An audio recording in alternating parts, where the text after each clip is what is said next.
Hi everyone, it's Dr. LeBlanc with prokaryotic gene expression, the Trp Operon. Our learning goals are to understand that operons can have multiple layers of regulation. To understand the order of genes in an operon has been selected for efficiency by evolution.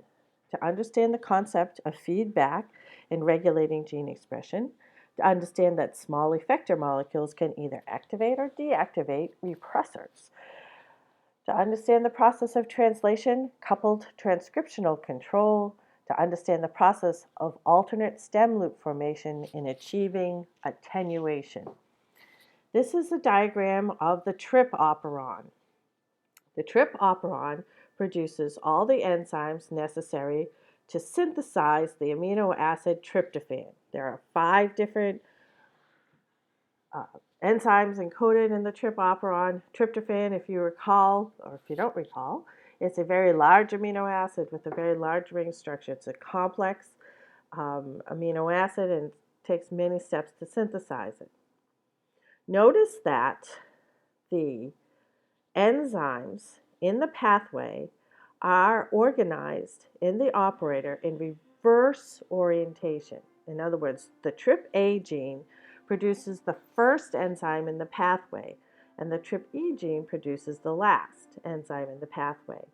By reversing the order in the operon, this ensures that you don't produce the first or second enzymes in the pathway without producing the third and fourth and the fifth. If you started to make tryptophan and didn't have any TrpD or TrpE already made, you wouldn't be able to complete the process. By reversing the order of the enzymes in the operon, that ensures that when you start the process, you have all the enzymes that you need already in place. Okay, so here's the regulatory region of the Trp Operon.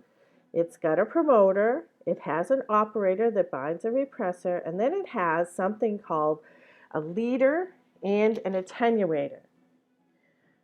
We're going to talk separately about the Trp repressor, which is different than the lac repressor, and then we're going to talk about the leader sequence and the attenuator. So this operon has examples of both negative regulation at the transcriptional level and attenuation at the translational level. There's the operator right there where the Trp repressor is bound, and there's the attenuator. So regulation at the operator is at the level of transcriptional control. Here's the RNA polymerase bound to the promoter. Okay, without the repressor there, it's going to transcribe the operon. The Trp repressor gene produces an inactive repressor. How do you make it active? How do you activate a repressor? When tryptophan levels are low, transcription of the entire Trp operon occurs. The Trp repressor is inactive, and it doesn't bind to the operator. And that's a good thing because we need some tryptophan made. What if Trp levels are high? What if tryptophan levels are high? Where do you think they're going to bind? Well, if tryptophan levels are high, they bind to the repressor and activate the repressor. The repressor protein then binds to the operator and prevents transcription. So we call tryptophan a co-repressor. It's a small molecule that binds to the repressor, that activates the repressor, and together they're both necessary to inactivate the Trp Operon. So when tryptophan levels are high, tryptophan acts as the co-repressor and it binds to the repressor protein, which activates it and allows it to bind to the operator, shutting off transcription. That's what you'd want. If you have plenty of tryptophan in the cell, you'd want to shut down expression of all the enzymes needed to make it.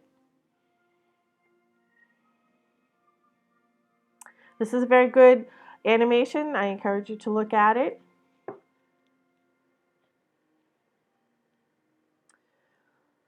Okay, let's take up the topic of attenuation. Attenuation is the regulation at the level of translational coupled transcription termination. Oh boy, that's a mouthful. Translation-coupled transcription termination. Okay, attenuation occurs in bacteria because of coupling of transcription and translation. Here is a diagram of just the TrpL region here, and then the start of the TrpE gene. Remember, that's the first enzyme that's going to be transcribed. And here's the start codon there. Okay. The Trp leader sequence has a start codon. It has regions that are translated. And then it also has a region at the end that can form a terminator, a transcriptional terminator or a stem loop with the U's that are transcribed. When tryptophan is high, these two regions pair together and these two regions pair together. This is the terminator stem loop, and transcription is terminated. When tryptophan is low, these two regions pair together, these middle two regions pair together, preventing the binding of region 3 with region 4 and preventing the formation of the transcription terminator. So within this TrpL region, these 4 different segments, regions 1, 2, 3, and 4, can form alternate stem loop configurations. The peptide that's translated has no functional protein product. The most important thing about this little peptide that's produced is that it has 2 trip codons in a row.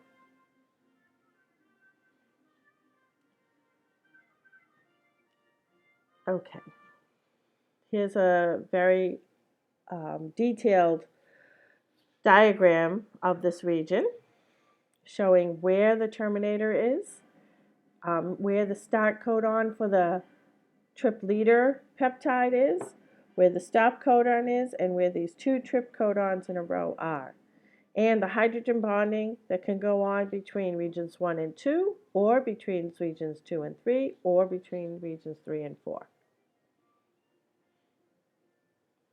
Remember, this is the RNA, as these U's indicate. That's a little bit bigger, a close-up view of this. Okay, let's see how these alternating base pairings that can go on between these regions in the leader regulate transcription. Okay, I just got through telling you that there's coupling, but if there's no coupling of translation with transcription, then RNA polymerase transcribes the TrpL leader. You have this RNA transcript. It should still be attached for this to work, but when there's no coupling, then stem loops 1 and 2 form, and stem loop with region 3 and 4 form, which is the terminator, and RNA polymerase falls off, and you get no more transcription of the rest of the operon. Okay, let's look at the coupling. What happens with translation-coupled transcription? When tryptophan levels are low in the cell, and you have transcription coupled with translation, RNA polymerase is producing this leader sequence of RNA, and we know in bacteria that ribosomes bind immediately after the production of the Shine-Delgado sequence, and the small ribosomal subunit binds, and then the large one binds, and here's our tRNA. This is in the midst of elongation because we have a fairly long polypeptide here already made. When tryptophan levels are low, when the ribosome encounters these 2 trip codons in a row, there are no charged tRNAs that can fill the A slot. So the ribosome stalls at this point, sequestering region 1. If region 1 is sequestered, then the stem loop between 2 and 3 will form.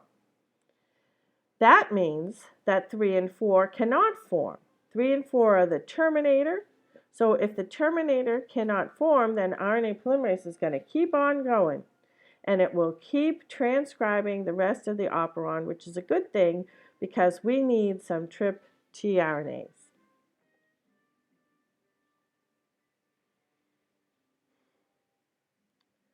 At high tryptophan levels, however, the ribosome chugs right through those 2 tryptophan codons in a row and pauses at the natural stop here. That sequesters regions 1 and 2, leaving region 3 free to form a stem loop with region 4 that is a transcription terminator. Okay? So when tryptophan levels are high and the ribosome pauses here, the stem loop forms and we terminate transcription, which is a good thing because if tryptophan levels are high, we don't need to make all the enzymes to make more tryptophan. We have enough. This is another very good animated video that talks about just these processes of termination and anti-termination.